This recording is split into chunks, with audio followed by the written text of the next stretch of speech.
నమస్తే. ఇది కథ కాదు జీవితం కార్యక్రమానికి స్వాగతం.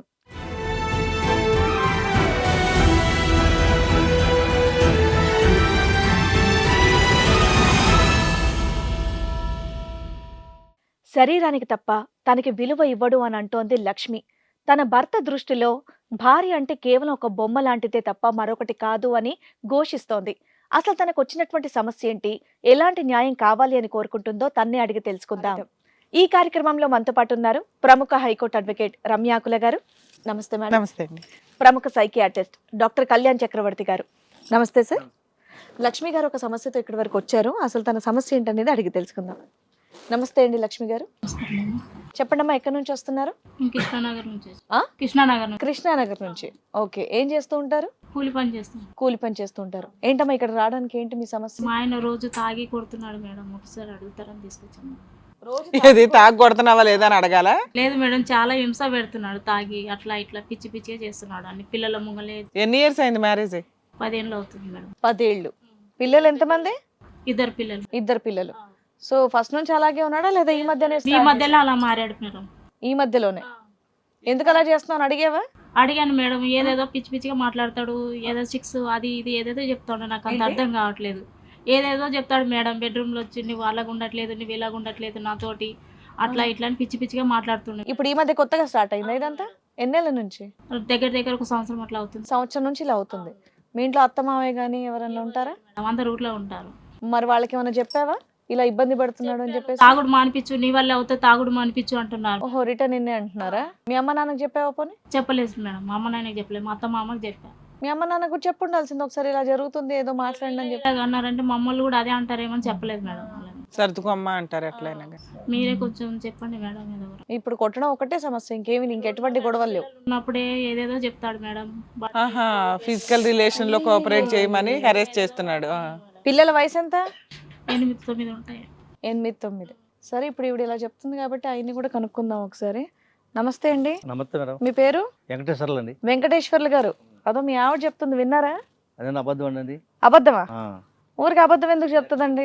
పొద్దున్న లేచి పని చేసి వస్తాండి, పని చేసి ఇంటికి వచ్చి కానీ పట్టించుకోదండి, పిల్లల్ని పట్టించుకోదు. అదే టీవీ చూస్తుంది. ఆవిడ పనికి వెళ్తుందా?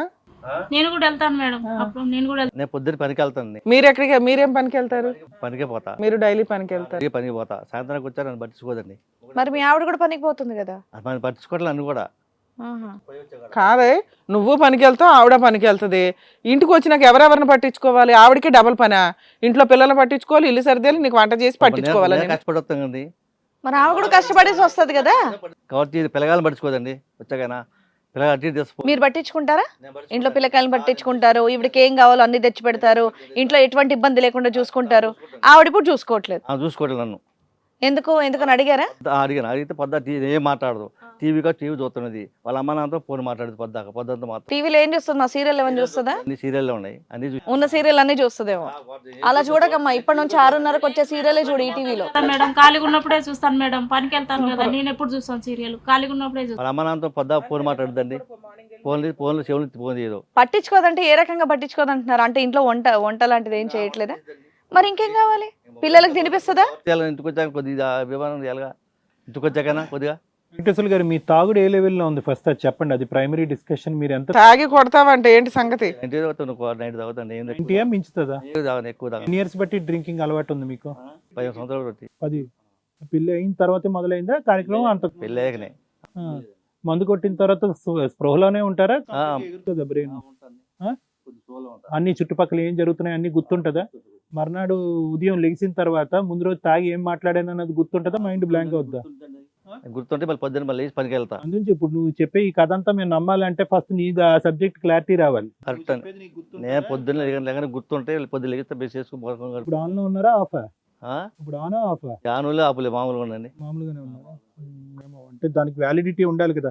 మరి తాగిన తర్వాత మీరు ఎలా ప్రవర్తిస్తున్నారు అనేటటువంటిది మాకు ఎలా అర్థమవుతుంది? ఇప్పుడు ఒక ఆడపిల్ల బయటకు వచ్చి 15 సంవత్సరాలు పెళ్ళి అయిన తర్వాత మగాడు వచ్చి తాగి నన్ను ఈ విధంగా శారీరకంగా హింస పెట్టి సెక్షువల్గా ఇబ్బంది పెడుతున్నాడు పిల్లలు అనేటటువంటిది చూడకుండా మాట్లాడుతున్నాడంటే ఎంత ఎంత భయంకరమైనటువంటి అనుభవం ఉంటే కనుక ఈ రోజు ఇలా పబ్లిక్ ప్లాట్ఫామ్కి వచ్చి ఆవిడ ఇలా మాట్లాడుతుంది అంటే అందులో నిజం ఉన్నట్టే కదా. ఈ విధంగా వచ్చి ఆవిడ ఇక్కడ కూర్చుని నీ మీద కథలు చెప్పాల్సినటువంటి అవసరం లేదు కదా. లేదంటే కథలు చెప్పడానికి ఆవిడకి ఏమైనా కారణం ఉందా ఈ కథలు చెప్పడానికి?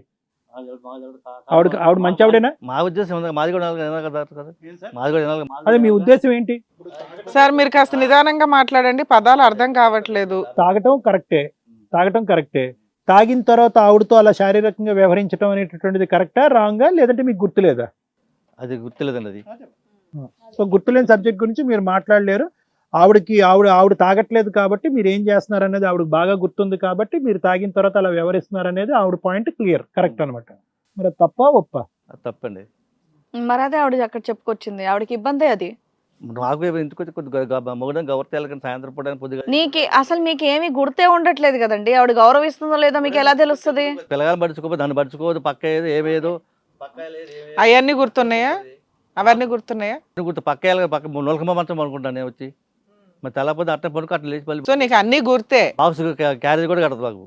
అమ్మ లక్ష్మి, తాగిన తర్వాత స్పృహ ఉంటుందా ఉండదు? ఒంటి మీద మాట మీద కాదు, ఇప్పుడు మాట్లాడిన పొద్దున గుర్తుండే సార్. అది ఓకే, కానీ ప్రవర్తన మీద అదుపుంటది. వీళ్ళు బాగుంటారు, నీకంటే వాళ్ళు బాగుంటారు, ఏదేదో అంటాడు. ఇక వీళ్ళు మనసులో ఉన్నాయని బయటకు వచ్చేస్తున్నాయి ఆ టైంలో. బయటకు వచ్చేస్తది. నీ మీద అలా ఆమె బాగుంది, ఈమె బాగుంది, నువ్వు బాగాలేవు, అది ఏదేదో చెప్తాడు. ఇంక అన్ని పిచ్చి పిచ్చి. అతను సంపాదించే దాంట్లో ఎంత శాతం తాగుడికి పోతుంది? వచ్చేది ఎంత సార్? మాకు 400-500 కూలి వస్తుంది. అందులో సగం తాగనికే పెడతాడు సార్. ప్రతిరోజు తాగుతాడా? తాగని రోజు తాగుతాడు. ఇంటికాడ ఉంటే పొద్దున కూడా తాగుతారు సార్. ఎప్పుడైనా ఏదైనా మాల వేసుకున్నప్పుడు కానీ ఇంకో మాల అలాంటివి ఏమి వేయరు, అలాంటివి ఏమి వేయరు. కంటిన్యూస్ 15 సంవత్సరాలు బట్టి ఆన్ ద త్రూ. అంటే పెళ్ళైనాక 2-3 సంవత్సరాలు బాగానే ఉన్నాడు సార్. ఇక అప్పటి నుంచి తాగడం మొదలు పెట్టాడు. కొట్టడం మాత్రం ఈ 1 year నుంచి. సో తాగనటువంటి వెంకటేశ్వర్లు ఎలా ఉంటాడో ఈ రోజు లక్ష్మికి తెలియదు, అంతే కదా? అవును సార్.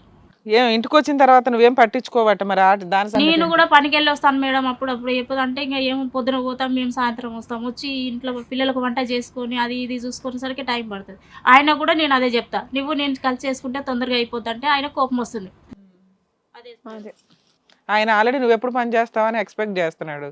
నువ్వేమో వచ్చి ఇంట్లో పని చేసుకోవడానికే పిల్లలు సరిపోతుంది. ఉన్నారు కదా మేడం, చూసుకోవాలి కదా, వాళ్ళకు అన్నం వండి పెట్టాలి, అది ఇది చేసి పెట్టాలి కదా. ఇప్పుడు ఈ తాగుడు అనేటటువంటి ఒక వ్యవహారం తీసేస్తే కనుక వెంకటేశ్వర్లు మంచి వ్యక్తేనమ్మా? ఇప్పటికైతే మంచోడు, తాగుడు మానిపించాలి సార్. అది కాదు, ఆ మత్తులో ఉన్నప్పుడే ఈ ప్రవర్తన. మత్తు లేదు సార్, లేనప్పుడు పొద్దున నువ్వు ఇంట్లో ఉంటే ఇంకా పొద్దున తాగడమే ఇక. రోజంతా అదే చెప్తున్నారు, తాగడం వల్లే మీ ఆయన ఇలా ప్రవర్తిస్తున్నాడు. తాగడం లేకపోతే బానే ఉంటాడు. అది ఇన్ని ఇయర్స్ నుంచి తాగుతున్నాడు కదా, మరి ఏమైనా ఆర్గాన్స్ డ్యామేజ్ అయినాయా లోపల?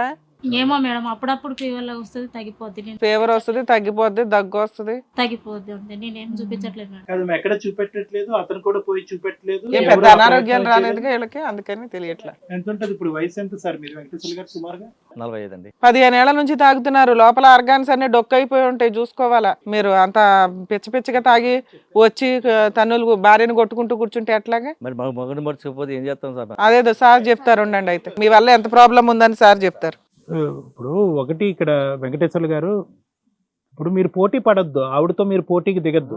వినండి ఒక 2 నిమిషాలు నేను మాట్లాడతాను. ఇప్పుడు సహజంగా ఈ తాగేటటువంటి వాళ్ళకి ఇప్పుడు ఈ తాగుడు ఏ విధంగా అవుతుంది అంటే కనుక, రోజు మనం తాగేటటువంటి నీళ్లు, తినేటటువంటి అన్నం, ప్రవహించేటటువంటి రక్తం లాగి ఇది రోజు అది లోపల ప్రవహించాలి. దాన్ని మీ బాడీలోంచి సపరేట్ పార్ట్గా ఊహించుకునేటటువంటి పరిస్థితి లేదు. సో ఇప్పటికి కూడా ఏంటంటే ప్రధానంగా ఈ తాగుడు అనేటటువంటి వ్యవహారంలో ఆవిడేదో నా వైపు వేలెత్తి చూపెడుతుందని చెప్పి మీ ఈగో డ్యామేజ్ అయినట్టుగా మాట్లాడితే కనుక ఈ ట్రీట్మెంట్ తాత్కాలికం, ఈ సమస్యకి మేము పరిష్కారం చూపెట్టలేము, పిలుస్తాం. ఇది నా సమస్య అనుకున్నట్టుగా మీరు ఇన్సైట్ వచ్చి ఇక్కడ కూర్చొని, సార్ నాకు ఈ తాగుడు అనేటటువంటి ఈ మహమ్మారి నుంచి నాకు విముక్తి కలిగించండి, నా ఆరోగ్యాన్ని బాగు చేసుకుని ఒక బాధ్యతాయుతమైనటువంటి భర్తగా, ఒక తండ్రిగా నన్ను వ్యవహరించే విధంగా చేయండి అంటేనే ఇది వర్కౌట్ అవుతుంది. అంతేగాని ఆవిడ తాగుతాడు అని అన్నాడు కాబట్టి తాగుడు మాట పక్కన పెట్టండి, ఆవిడ నన్ను చూసుకోవట్లేదు అనేటటువంటిది ఈ పోటీ అంటే కనుక వేస్ట్. ఇది ఇక్కడ 99.9% ప్రధానమైనటువంటి అంశం. వెంకటేశ్వర్లు గారు ఇప్పటికైనా కనువిప్పు కలగండి. 15 సంవత్సరాలు అయింది పెళ్ళై మీకు. తాగుడు అనేది ఇక్కడ మెయిన్ ఇష్యూ. మిగతా భార్య నీతో పాటు కూలీ నాలి చేసుకునేటటువంటి భార్య వంట వండట్లేదు, చేయట్లేదు అంటే కనుక ఇన్ని 15 సంవత్సరాలు బట్టి ఎవరు వంట వండుతున్నారు, పిల్లల్ని ఎవరు సాగుతున్నారు, పిల్లల్ని ఎవరిని చూసుకుంటున్నారు? మీరు తాగొచ్చి కింద మీద పడుతూ ఉంటే కనుక మీకు చాకరీ ఎవరు చేస్తున్నారు? తనకి ఇష్టం లేకపోయినా మీకు శారీరకమైనటువంటి సుఖం ఇచ్చి 2 పిల్లలకు అన్నది ఎవరు? 9 నవమాసాలు మోసి ఇవి లెక్కలోకి రావా? లేదంటే తాగినప్పుడు ఇవన్నీ డిలీట్ అయిపోతాయా? సో కాబట్టి ఇక్కడ ముఖ్యంగా ఏంటంటే, సార్ నాదే తప్పు, నా వ్యవహారం తప్పు, నా పద్ధతి తప్పు, నన్ను తాగుడు నుంచి మానిపించండి అంటే కనుక 99.9% సమస్య సొల్యూషన్ క్లియర్. ఎందుకంటే సహజంగా ఈ వేదిక మేము కూర్చుని ఏమేమి వింటూ ఉంటామండి, ఏమంటే తాగుతాడండి, తంతాడండి. ఓకే, నువ్వు కూడా సెక్షువల్ హెరాస్మెంట్ గురించి చెప్పే కానీ తాగుతాడండి, తంతాడండి, దానికంటే పెద్ద అంశం ఏంటంటే అనుమానం పడతాడండి. సో ఇక్కడ ఆ సబ్జెక్ట్ లేదు కాబట్టి ఇది చాలా ఈజీ సబ్జెక్ట్గా మనం మాట్లాడుకోవాలి. బహుశా ఈ స్టెప్ మీరు ముందే వేయవలసింది. ఈరోజు ఇది కాదు జీవితం గురించి వెయిట్ చేయవలసినటువంటి అవసరం లేదు. మీరు గవర్నమెంట్ హాస్పిటల్స్కి వెళ్ళొచ్చు, ప్రైవేట్ డాక్టర్ల దగ్గరికి వెళ్ళి డబ్బులు ఖర్చు పెట్టుకోవాల్సినటువంటి అవసరం లేదు. మీరు గవర్నమెంట్ హాస్పిటల్కి వెళ్ళొచ్చు, ప్రతి గవర్నమెంట్ హాస్పిటల్లో డీఅడిక్షన్ సెంటర్స్ అనేటటువంటివి ఉన్నాయి. ఈ రోజుల్లో ఆంధ్రాలో కానీ తెలంగాణలో కానీ డీఅడిక్షన్ సెంటర్స్ ఉన్నాయి.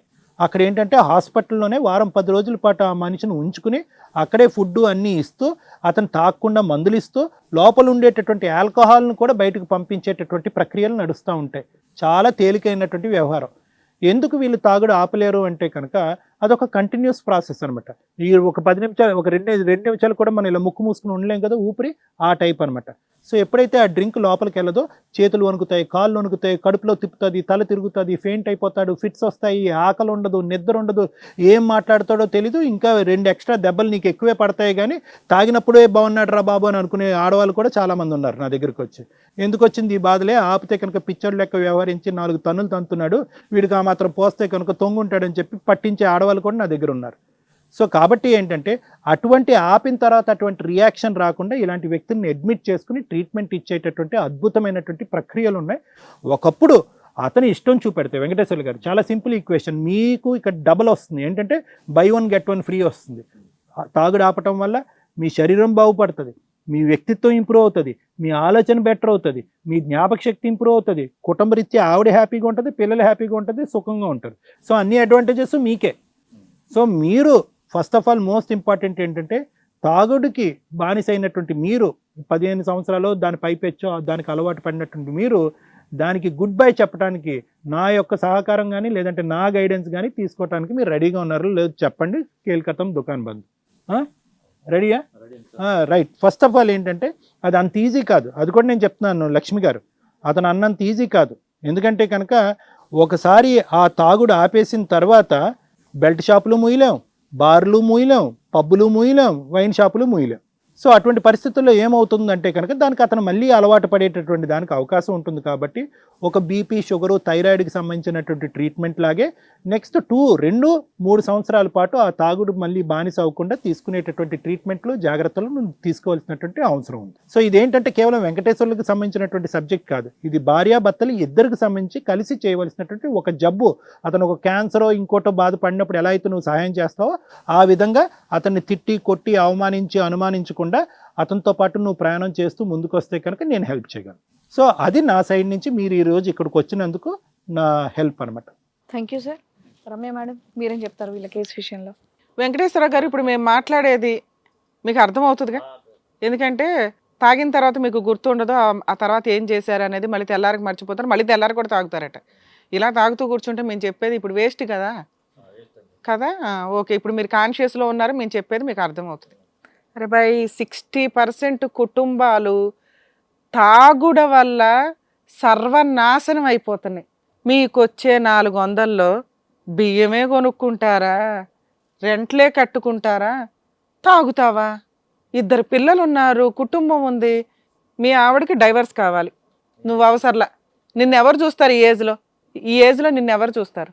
భార్య కావాలంటే నువ్వు కావాలంటున్నావు, ఆవిడ కావాలంటుంది, అది వేరే. వద్దు అంటే నీ పరిస్థితి ఏంటో నీ బ్రెయిన్కి వెళ్ళాలి అని అడుగుతున్నాను నేను.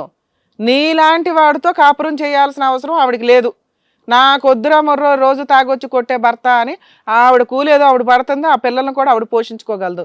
ఆవిడ కాళ్ళ మీద నిలబడి 2 పోషించగలదు, 2 పిల్లలను కూడా. నువ్వు ఆవిడ మీద ఆధారపడి ఉన్నావు. నిన్ను ఈ ఏజ్లో వదిలేస్తే నీ బతుకేంటో తెలుసా?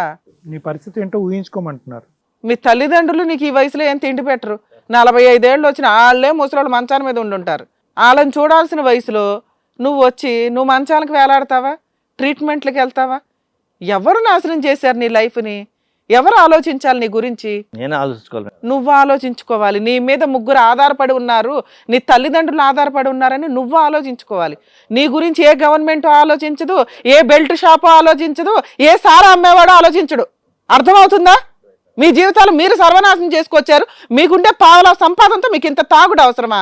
దీనికో మళ్ళీ కొంచెం సాంప్రదాయాలు, దీనికి ఒక గుడ్ విల్, ఫ్రెండ్షిప్ దగ్గర మళ్ళీ డ్యామేజ్ అయిపోద్ది. ఎవరు లాస్ అవుతున్నారు ఇక్కడ? మీ ఆరోగ్యం డ్యామేజ్ అయితే ఎవరికి రెస్పాన్సిబిలిటీ?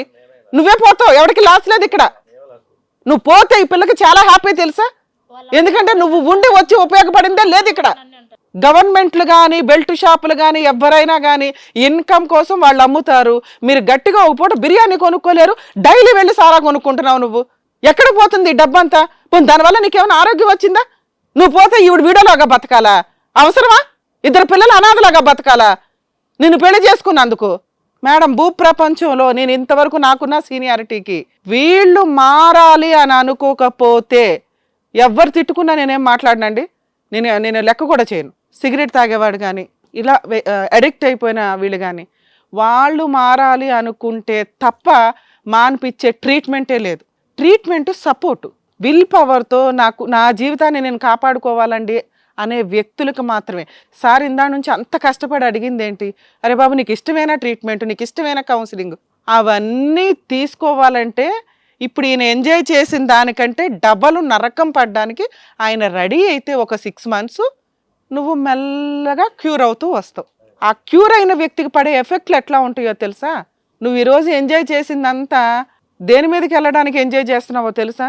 మంచం మీదకి కాదు, కాటి మీదకి వెళ్ళడానికి ఎంజాయ్ చేస్తున్నావు. నేను అనకూడదు ఈ మాట, ఎందుకంటే నీ లైఫ్ స్పాన్ని నువ్వే తగ్గించుకుంటావు, ఎవ్వడూ తగ్గించట్లేదు ఇక్కడ. ఆ పిల్ల ఏం అడుగుతుంది? మా ఆయన తాగొద్దండి బాబో, నన్ను కొట్టొద్దండి అంటుంది. నువ్వు తాగినప్పుడు కూడా నిన్ను కంట్రోల్ చేయలేక వదిలిపడేసింది. నువ్వు ఎప్పుడైతే ఫిజికల్ అటాక్ స్టార్ట్ చేసావో అప్పుడు మాట్లాడింది. అది 1 year భరించి. ఎవరికి చెప్పుకుంటుంది ఈ వయసులో? మీ తల్లిదండ్రులకి చెప్పింది. వాళ్ళు మాత్రం ఏం చేస్తారు? నీకు వచ్చి చెప్పగలరా? పైగా నీకున్న మేలిగో ఇంత అంతా కాదు. నువ్వు పని చేస్తున్నావు, 400 సంపాదిస్తున్నావు. ఈవిడ పని చేస్తుంది, 400 సంపాదించుకొని వస్తుంది. నువ్వేమో అందులో 200 తాగుడుకు పెడతావు. నువ్వు తెచ్చే గిలక్కాయ 200 మళ్ళీ మార్నింగ్ వాడేస్తావు. ఇల్లు నడుస్తున్నది ఈవిడ వల్ల. నన్ను చూడదండి, ఇంటికి వస్తే నాకు రెస్పెక్ట్ లేదండి, ఇంట్లో పనికి ఏమి నాకు సపోర్ట్ చేయదంటే, అందుకే నీకు డైవర్స్ అంటున్నాను నేను. నీకు డైవర్స్ ఇచ్చి పడేస్తే నీ వాల్యూ ఏంటో నీకు తెలుస్తుంది, నీ క్యారెక్టర్ ఏంటో నీకు తెలుస్తుంది. అనాథ బతుకు బతకాలి నువ్వు. అర్థమవుతుందా? ఎందుకు చెయ్యాలి ఆవిడ అంటే? మహిళ కాబట్టి ఆవిడే జాబ్ చేసుకురావాలి, ఆవిడే ఇంట్లో పనులు చేయాలి. ఎంత హక్కుగా మాట్లాడావో తెలుసా ఇందాక? నాకేమీ చూడదండి అంటే ఇంటికి వచ్చి 2 పిల్లలు చూసుకోవడానికి ఆవిడ పరిగెత్తుకొని వచ్చి టెన్షన్ పడతా వస్తుంది. నువ్వు నా భార్య వంట చేసిందా లేదా అని వస్తున్నావు. నువ్వు చేయలేవా? అమ్మాయి అడుగుతున్నది ఏంటి? కొంచెం సపోర్ట్ చేయమనండి. పెద్ద ప్యాలెస్ ఉందా మీ ఇల్లు? ఒక రూము తిప్పి కొడితే కాలు మీద కాలేసుకుని టీవీ చూస్తా కూర్చుంటావు నువ్వు ఇంట్లో. టీవీ చూడు మేడం. చూడవు, ఆవిడ టీవీ, ఆవిడకున్న రిలాక్సేషన్ అదే. టీవీ చూసింది, పని చేసుకుంటుందిగా, పిల్లల్ని చూసుకుంటుందిగా. నువ్వు హెల్ప్ చేయలేవా? ఎదురు హింసిస్తావా అమ్మాయిని పట్టుకొని? నేను అసలు నీతో పంపించిన అమ్మాయిని నాన్న డైవర్స్ ఇచ్చేద్దు కానీ నువ్వు బతకలేవా? నువ్వు ఎదురు పోషిస్తున్నావు అతను. ఇప్పటికైనా సరే మేడం, తాగుడు మానేస్తే ఉంటాను మేడం. నువ్వు ఉండమ్మా, నేను నీ వైపే మాట్లాడుతున్నా. నీలాంటి వాళ్ళు ఉండబట్టే రేపు మీ ఆయనకి ఏదైనా అయితే నీకు బాగుంటుందా? అలా కాకూడదని కదా, నీ పసుపు కుంకుమలో కాపాడడం కోసమే నేను మాట్లాడుతున్నాను ఇక్కడ. నేను ఎవరిని విడగొట్టను తల్లి. 100% కలపడానికి నేను 100% ట్రై చేస్తాను. విడిపోయే వాటిని కూడా ట్రై చేస్తాను కలిపేసి. మీ ఆయనకి బుద్ధి రావాలి అంటే ఆయన క్యారెక్టర్ ఏంటో ఆయనకి తెలియాలి. నువ్వు వదిలేస్తే ఆయన లైఫ్ స్టైల్ ఎలా ఉంటుందో ఆయనకు తెలియాలి కదా. ఇక్కడ మా ముందు ఒప్పుకోవచ్చు, నేను రాసిస్తే ఆయన వెళ్ళకపోతే సార్ కౌన్సిలింగ్ ఇస్తానంటున్నారు, ట్రీట్మెంట్ ఇప్పిస్తామంటున్నారు. అది చాలా స్ట్రాంగ్ వ్యవహారం తెలుసా? దానికి అతను స్ట్రాంగ్గా డిసైడ్ అవ్వకపోతే మనం ఇంత మాట్లాడి వేస్ట్ అవుతుందండి. వెంకటేశ్వరరావు గారు, మీరు ఫీల్ అయితే నాకు సంబంధంలే. ఎందుకంటే మీలాంటి వాళ్ళందరూ బయట బోల్డ్ మంది ఉన్నారు, వాళ్ళందరికీ చెప్తున్నాను నేను ఇది. మీ తాగుడుతో మీ జీవితాలు, మీ కుటుంబాలు మీరు సర్వనాశనం చేసుకుంటున్నారు. అర్థమవుతుందా? మీరు కౌన్సిలింగ్కి వెళ్ళండి సార్. 100% మమ్మల్ని నమ్ముకుని అమ్మాయి వచ్చింది. మేము ఒక 2 months చూస్తాం మిమ్మల్ని. మీరు మారకపోతే మాత్రం ఇంక నేను చెప్పిందే ఫైనల్ అవుతుంది. ఆవిడ ఎట్లయినా డైవర్స్కి ఒప్పిస్తా. ఎందుకంటే డైవర్సే బెటర్ విడో అనిపించుకోవడం కంటే. అర్థమవుతుందా? నీకు ఆరోగ్యం బాగుందని నువ్వు అనుకుంటున్నావు. గట్టిగా ఒక జ్వరం వస్తే నీకు తెలిసిద్ది, మొత్తం ఆర్గాన్స్ అన్ని బయటకు వచ్చేస్తాయి, ఏమేం పోయినాయా అని. కాస్త ముందుగా తెలుసుకొని అవేంటో బాగు చేసుకుంటూ మీరు ట్రీట్మెంట్లో ఉండాలి. ఒకటి చేసుకోండి మేడం ట్రీట్మెంట్. ఆవిడని ఇంటికి వచ్చి కొట్టకూడదు. 2 కొట్ట మేడం. ఫిజికల్ హెరాస్మెంట్ అసలు చేయకూడదు, సెక్సువల్ హెరాస్మెంట్. Okay madam. ఆవిడ నువ్వు మాట్లాడుకోండి, కబుర్లు చెప్పుకోండి. నువ్వు తాగకపోతే ఆవిడ కూడా కాస్త రిలాక్స్ అవుతుంది. కబుర్లు చెప్పుకున్నాక మీరు ఏం చేయాలనేది మీరు ఇద్దరు డిసైడ్ చేసుకోండి. ఒక అరగంట ఆవిడ టీవీ చూస్తే వచ్చిన లాస్ ఏమి లేదు బాబు, నీకంటే తాగుడు అలవాటు ఉంది, ఎంజాయ్ చేస్తున్నావు. ఆవిడ టీవీగా చూస్తుంది. అమ్మా టీవీ చూడమని నేనేం చెప్పట్లే, నీ రిలాక్సేషన్ నువ్వు ఎంత చూడాలో అంత చూసుకో.